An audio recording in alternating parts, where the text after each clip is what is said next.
Selamat datang. Nama saya Reski Muhammad Yusuf.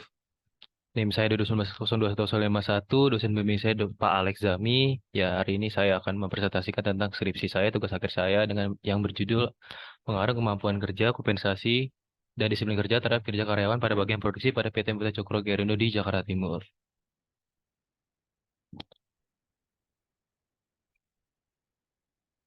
Selanjutnya ada latar belakang. Latar belakang PT Murta Cokro Gerindo merupakan perusahaan yang bergerak di bidang pekerjaan logam, khususnya memproduksi gear mechanical parts untuk keperluan komponen mesin kendaraan. PT ini diharapkan menjadi perusahaan terbaik dalam hal pembuatan gear, diikuti oleh kinerja yang baik.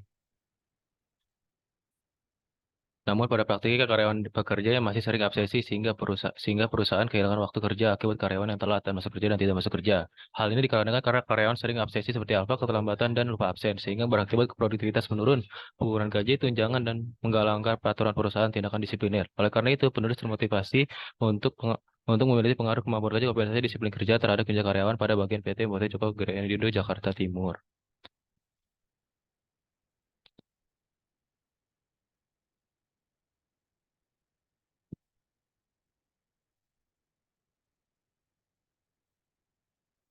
Terus selanjutnya adalah rumusan masalah. Apakah pengaruh kemampuan kerja dan kinerja karyawan bagian produksi pada PT Murta Cokro Gerindo? Yang kedua adalah apakah pengaruh kompensasi terhadap kerja karyawan bagian produksi PT Murta Cokro? Yang ketiga adalah apakah pengaruh disiplin kerja terhadap kinerja karyawan bagian produksi pada PT Murta Cokro Gerindo? Selanjutnya ada tujuan penelitian untuk membuktikan penganalisis apakah kemampuan kerja berpengaruh terhadap kinerja karyawan pada bagian produksi ini. Kedua, untuk membuktikan dan menganalisis apakah kompensasi berpengaruh terhadap kinerja karyawan bagian produksi dari PT Mitra Joko Gerindo. Yang ketiga adalah untuk membuktikan dan menganalisis apakah disiplin kerja berpengaruh terhadap kinerja karyawan bagian produksi pada PT Mitra Joko Gerindo. Selanjutnya, manfaat penelitian. Manfaat penelitian untuk menghormati penulis penelitian diharapkan dapat memperkuat ide dan perspektif penulis mengenai manajemen sumber daya manusia, sehingga penulis dapat mengimplementasikan apa yang telah dipelajari. Nah, selanjutnya adalah landasan penelitian. Saya satu menurut Mangku Negara, kinerja karyawan adalah hasil kerja kualitas dan kuantitas yang dicapai oleh seorang pegawai dalam melaksanakan tugasnya sesuai dengan tanggung jawab yang diberikan kepadanya. Selanjutnya ada menurut Kertajaya.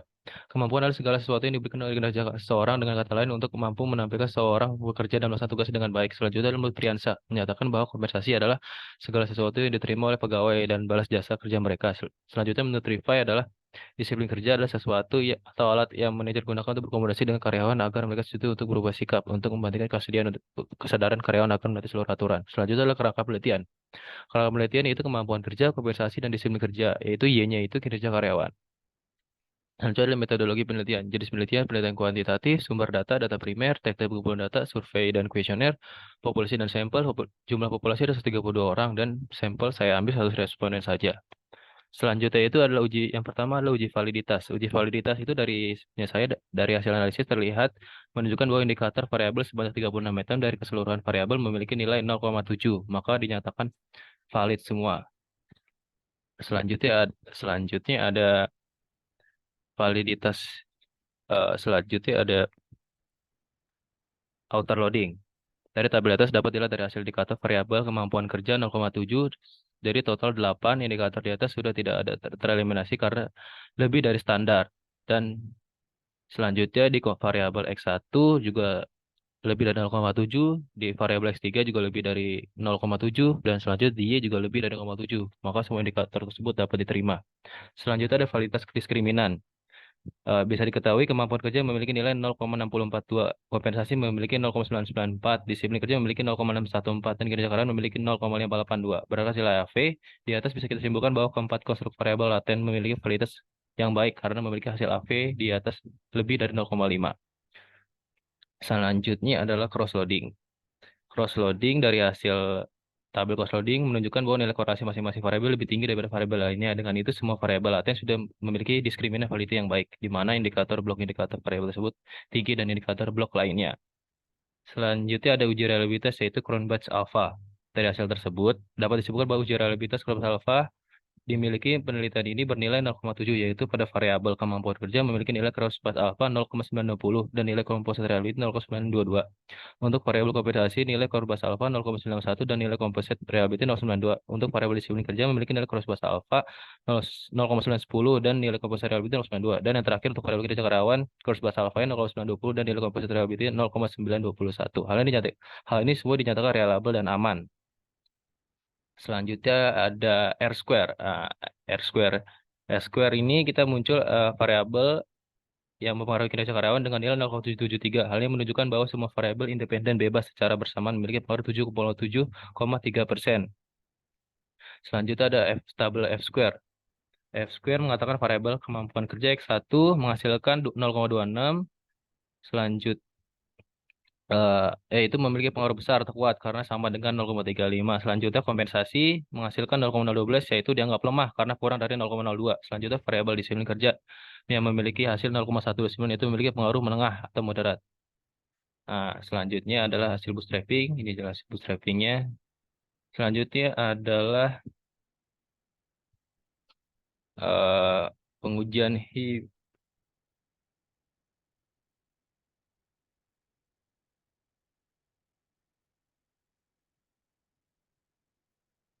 Selanjutnya adalah pengujian hipotesis ya. Kesimpulan PET koefisien variabel kemampuan kerja sebesar 0,460 atau bisa dinyatakan kemampuan kerja memiliki pengaruh terhadap kinerja karyawan dengan pengaruh 0,460. Hanya dapat dilihat dari tes statistika 3181 dengan p-value 0,01. Variabel kompensasi sebesar 0,117 atau bisa dinyatakan dengan kompensasi tidak berpengaruh terhadap kinerja karyawan. Kompensasi tidak berpengaruh, yaitu sebesar 0,17. Hal ini dapat dilihat dari tes statistik 0,891 dan p-value 0,373.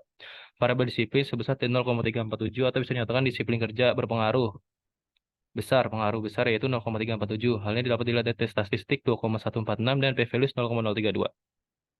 Nah, selanjutnya yaitu adalah kesimpulan. Berdasarkan kesimpulan tersebut, hasil kerja diperoleh menyatakan bahwa kemampuan kerja dan kinerja karyawan berpengaruh signifikan, p-value 0,01 dan berhasil di bawah kurang dari 0,5. Sedangkan tes statistik bernilai 3181, hasil tersebut berada di atas lebih dari 196. Yang kedua adalah hasil menyatakan bahwa kompensasi terhadap kinerja karyawan tidak berpengaruh signifikan dengan p-value yang bernilai 0,373 dan hasil tersebut berada di atas atau lebih dari 0,5. Sedangkan tes statistik bernilai 0,891. Hasil tersebut berada di bawah kurang dari 196.